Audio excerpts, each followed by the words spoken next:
പ്രവാസ ലോകത്ത് നിന്നുള്ള വാർത്തകൾ. ശ്രീലങ്കയുടെ കിഴക്കൻ പ്രവിശ്യയിൽ 2371 ദശലക്ഷം രൂപയുടെ പദ്ധതികൾക്ക് ഇന്ത്യ ധനസഹായം നൽകും. ഇരു രാജ്യങ്ങളും തമ്മിലുള്ള ഉഭയകക്ഷി ബന്ധം ശക്തിപ്പെടുത്താൻ ഇത് സഹായകരമാകും. കിഴക്കൻ പ്രവിശ്യയിലെ വിദ്യാഭ്യാസം, ആരോഗ്യം, കാർഷിക മേഖലകളിലെ 33 വികസന പദ്ധതികൾക്കായി ഇന്ത്യ ശ്രീലങ്കയ്ക്ക് 2371 ദശലക്ഷം രൂപ നൽകുമെന്ന് പ്രഖ്യാപിച്ചു. ഇരു രാജ്യങ്ങളും തമ്മിലുള്ള സാമൂഹിക സാമ്പത്തിക വികസനവും ഉഭയകക്ഷി ബന്ധവും വർദ്ധിപ്പിക്കുന്നതിനുള്ള ധാരണാപത്രം ഒപ്പിടാനുള്ള നിർദ്ദേശത്തിന് മന്ത്രിസഭ അംഗീകാരം നൽകിയതായി ശ്രീലങ്കൻ ക്യാബിനറ്റ് വക്താവും ആരോഗ്യമന്ത്രിയുമായ നളിന്ദ ജയതിസ പറഞ്ഞു. വിദ്യാഭ്യാസത്തിന് 315 ദശലക്ഷവും ആരോഗ്യത്തിന് 780 ദശലക്ഷവും കൃഷിക്ക് 620 ദശലക്ഷവും ഇന്ത്യ നൽകും. അടിസ്ഥാന സൗകര്യ വികസനം, വളർച്ച, പ്രാദേശിക സമൂഹങ്ങളെ ശാക്തീകരിക്കൽ എന്നിവയും പദ്ധതി വഴി ലക്ഷ്യമിടുന്നു. News desk MyFin TV. UK വിസയ്ക്ക് അപേക്ഷിക്കുന്ന വിദ്യാർത്ഥികൾ ജീവിത ചെലവിനുള്ള ഫണ്ടുകളുടെ തെളിവ് ഹാജരാക്കണമെന്ന അധികൃതർ. UK വിസ മാനദണ്ഡങ്ങളിലെ മാറ്റം ജനുവരി മുതൽ പ്രാബല്യത്തിലാകും. ജനുവരി 2 മുതൽ UK പഠന വിസയ്ക്ക് അപേക്ഷിക്കുന്ന അന്തർദേശീയ വിദ്യാർത്ഥികൾ ജീവിത ചെലവുകൾ വഹിക്കുന്നതിന് മതിയായ ഫണ്ടുകളുടെ തെളിവുകൾ നൽകണം. ലണ്ടനിലെ കോഴ്സുകൾ പ്രതിമാസം 1483 പൗണ്ടും ലണ്ടന് പുറത്തുള്ള കോഴ്സുകൾക്ക് പ്രതിമാസം 1136 പൗണ്ടുമാണ് തെളിവ് കാണിക്കേണ്ടത്. ഒരു വർഷത്തെ മാസ്റ്റേഴ്സ് പ്രോഗ്രാമിന് ലണ്ടനിൽ 13,347 പൗണ്ടും ലണ്ടന് പുറത്ത് 10,224 പൗണ്ടുമാണ് തെളിവ് കാണിക്കേണ്ടത്. വിസ അപേക്ഷ സമർപ്പിക്കുന്നതിനു മുമ്പ് ഈ ഫണ്ടുകൾ തുടർച്ചയായി 28 ദിവസമെങ്കിലും അവരുടെ അക്കൗണ്ടിൽ സൂക്ഷിക്കണം. വിദഗ്ധ തൊഴിലാളികൾ വിസയ്ക്കായി അപേക്ഷിക്കുമ്പോൾ ജീവിത ചെലവും താമസവും വഹിക്കുന്നതിന് കുറഞ്ഞത് 38,700 പൗണ്ട് വരുമാനം തെളിയിക്കണം. ഹോം ഓഫീസ് അംഗീകരിച്ച UK തൊഴിലുടമയുടെ സ്പോൺസർഷിപ്പും അവർക്കുണ്ടായിരിക്കണം. സ്പോൺസർഷിപ്പ് ഇല്ലാത്തവർക്ക് അപേക്ഷിക്കുന്നതിനു മുമ്പ് ആവശ്യമായ ഫണ്ട് കുറഞ്ഞത് 28 ദിവസമെങ്കിലും കൈവശം വെച്ചിരിക്കണം. Tourist, family, sports, child, student visa എന്നിവയുൾപ്പെടെ ഒന്നിലധികം വിഭാഗങ്ങളിലുള്ള വിസ ഫീസിൽ ചെറിയ വർധനവുണ്ടാകും. വികലാംഗരായ അപേക്ഷകർ, പരിചരണം നൽകുന്നവർ, ആരോഗ്യ സംരക്ഷണം, സായുധ സേനകൾ, പ്രത്യേക കഴിവുകളെ അടിസ്ഥാനമാക്കിയുള്ള റോളുകൾ തുടങ്ങിയ മേഖലകളിൽ പ്രവർത്തിക്കുന്ന വ്യക്തികൾക്ക് ഇളവുകൾ തുടരും. News desk MyFin TV. സൗദിയിൽ വാണിജ്യ വ്യവസായ സംരംഭങ്ങൾ തുടങ്ങുന്ന നിക്ഷേപകർക്കായി പ്രത്യേക കോടതികൾ സ്ഥാപിക്കുന്നു. രാജ്യത്തെ നീതിന്യായ വ്യവസ്ഥയിൽ നിക്ഷേപകരുടെ വിശ്വാസം വർദ്ധിപ്പിക്കുകയാണ് ലക്ഷ്യം. നിക്ഷേപവുമായി ബന്ധപ്പെട്ട തർക്കങ്ങൾ തീർപ്പാക്കാനാണ് പ്രത്യേക കോടതികൾ സ്ഥാപിക്കുന്നത്. ഇത് സംബന്ധിച്ച വിവരങ്ങൾ അടങ്ങിയ കത്ത് നിക്ഷേപ മന്ത്രാലയം ഫെഡറേഷൻ ഓഫ് സൗദി ചേംബേഴ്സിന് അയച്ചു. ഇത്തരത്തിലുള്ള കോടതികൾ സ്ഥാപിക്കേണ്ടത് ആവശ്യമാണോ എന്നത് സംബന്ധിച്ച് സർക്കാർ ഏജൻസികളോട് മന്ത്രാലയം അഭിപ്രായം ആരാഞ്ഞിട്ടുണ്ട്. കാലതാമസമില്ലാതെയുള്ള നിയമനിർമ്മാണം നടത്തുകയെന്ന ഉദ്ദേശത്തിലാണ് ഈ നടപടിയെന്ന് നിക്ഷേപ മന്ത്രാലയം അറിയിച്ചു. സൗദി വിഷൻ 2030ന്റെയും ദേശീയ നിക്ഷേപ പദ്ധതികളുടെയും ലക്ഷ്യങ്ങൾക്കനുസരിച്ചാണ് പുതിയ തീരുമാനം.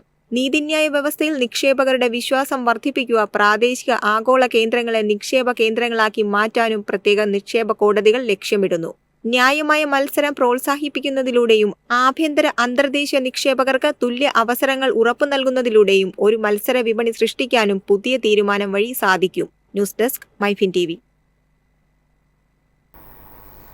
കുവൈറ്റിൽ പ്രവാസികളുടെ ബയോമെട്രിക് രേഖപ്പെടുത്താനുള്ള സമയപരിധി ഡിസംബർ 31 അവസാനിക്കും. രജിസ്റ്റർ ചെയ്യാത്തവരുടെ ബാങ്ക് അക്കൗണ്ട് മരവിപ്പിക്കുന്നത് ഉൾപ്പെടെയുള്ള കർശന നടപടി സ്വീകരിക്കുമെന്ന മുന്നറിയിപ്പ്. രജിസ്റ്റർ ചെയ്യാത്ത പ്രവാസികൾക്ക് ജനുവരി മുതൽ സർക്കാർ സേവനങ്ങൾ ലഭിക്കില്ലെന്ന് ആഭ്യന്തര മന്ത്രാലയം മുന്നറിയിപ്പ് നൽകി. വ്യക്തികൾ മെറ്റ പ്ലാറ്റ്ഫോം വഴിയോ സഹേൽ ആപ്ലിക്കേഷൻ വഴിയോ അപ്പോയിന്റ്മെന്റ് ബുക്ക് ചെയ്യണമെന്നും തുടർന്ന് നിശ്ചിത തീയതിയിലും സമയത്തും ബയോമെട്രിക് ഫിംഗർ പ്രിന്റ് പ്രക്രിയ പൂർത്തിയാക്കണമെന്നും മന്ത്രാലയം വ്യക്തമാക്കി. Hawalli, Farwaniya, Ahmadi, Mubarak Al Kabeer എന്നീ ഗവർണറേറ്റുകളിലെ സെക്യൂരിറ്റി ഡയറക്ടറേറ്റിലും the Avenue Mall, Al Kout Mall, the Capital Mall എന്നിവിടങ്ങളിലും വിരലടയാളം രേഖപ്പെടുത്താൻ സൗകര്യമുണ്ട്. ഡിസംബർ 31 മുൻപ് ബയോമെട്രിക് ചെയ്യുന്നതിൽ പരാജയപ്പെട്ടവരുടെ ബാങ്ക് അക്കൗണ്ട് മരവിപ്പിക്കുമെന്നും അതിനാൽ പ്രവാസികൾ ഉടൻ നടപടി പൂർത്തിയാക്കണമെന്നും ആഭ്യന്തര മന്ത്രാലയം മുന്നറിയിപ്പ് നൽകി. News desk MyFin TV. Dubai shopping ഫെസ്റ്റിവലിനോടനുബന്ധിച്ച് 12 മണിക്കൂർ മെഗാ സെയിൽ പ്രഖ്യാപിച്ചു. ദുബായിലെ പ്രമുഖ ഷോപ്പിംഗ് മാളുകളിൽ ഷോപ്പിംഗ് നടത്തുന്നവർക്ക് 90% വരെ ഡിസ്കൗണ്ട് ലഭിക്കും. ദുബായ് ഷോപ്പിംഗ് ഫെസ്റ്റിവലിന്റെ 30ാം വാർഷികത്തോടനുബന്ധിച്ച് ഡിസംബർ 26 രാവിലെ 10 മുതൽ രാത്രി 10 വരെയാണ് മെഗാ സെയിലിന്റെ ആനുകൂല്യം ലഭിക്കുക. എമിറേറ്റിലുടനീളം 100-ലധികം ആഡംബര അന്താരാഷ്ട്ര ബ്രാൻഡുകൾക്കുൾപ്പെടെ വിലക്കിഴിവ് ലഭ്യമാകും. Mall of the Emirates, Mirdif City Centre, Deira City Centre, Meaisem City Centre, Al Shindagha City Centre എന്നിവിടങ്ങളിലെല്ലാം DSF മെഗാ സെയിൽ ലഭ്യമാകും. ദുബായ് ഫെസ്റ്റിവൽസ് ആൻഡ് റീറ്റെയിൽ എസ്റ്റാബ്ലിഷ്മെന്റാണ് ദുബായ് ഷോപ്പിംഗ് ഫെസ്റ്റിവൽ സംഘടിപ്പിക്കുന്നത്.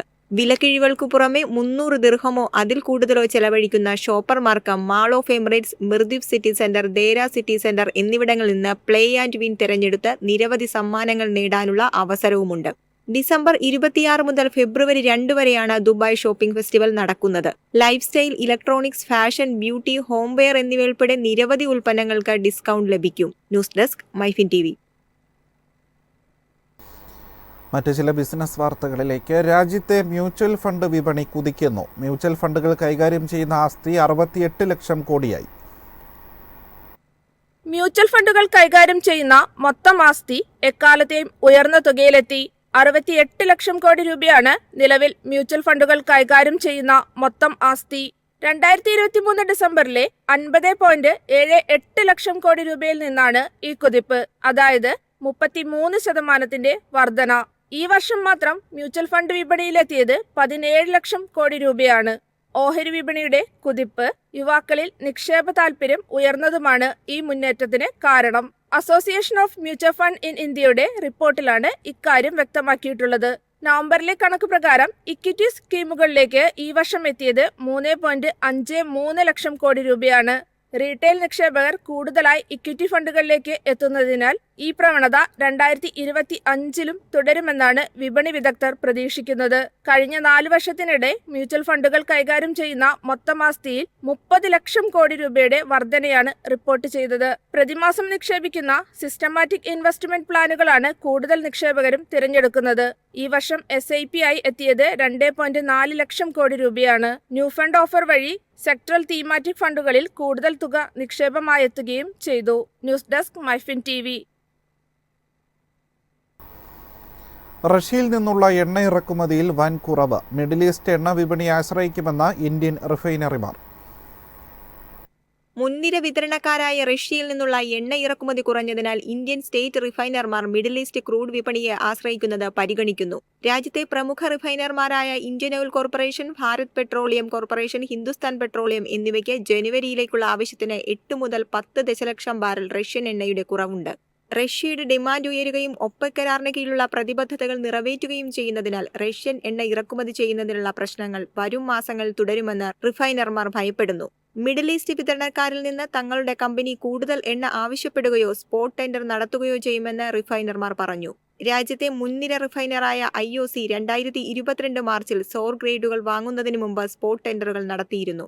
2022 ഉക്രൈൻ അധിനിവേശത്തിന് മറുപടിയായി യൂറോപ്യൻ യൂണിയൻ റഷ്യയുടെ എണ്ണ ഇറക്കുമതിയിൽ ഉപരോധം ഏർപ്പെടുത്തിയതിനു ശേഷം റഷ്യൻ ക്രൂഡിന്റെ ഏറ്റവും വലിയ ഇറക്കുമതിക്കാരായി ഇന്ത്യ മാറി.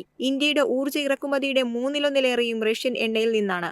മെയിന്റനൻസ് സീസണിന് ശേഷം റിഫൈനറികൾ പ്രവർത്തനം പുനരാരംഭിക്കുകയും മോശം കാലാവസ്ഥ ഷിപ്പിംഗ് പ്രവർത്തനങ്ങളെ തടസ്സപ്പെടുത്തുകയും ചെയ്തതിനാൽ നവംബർ മുതൽ റഷ്യയുടെ സ്പോട്ട് ക്രൂഡ് ഇറക്കുമതി ഇടിഞ്ഞതായി വ്യാപാരികൾ പറഞ്ഞു. News desk MyFin TV.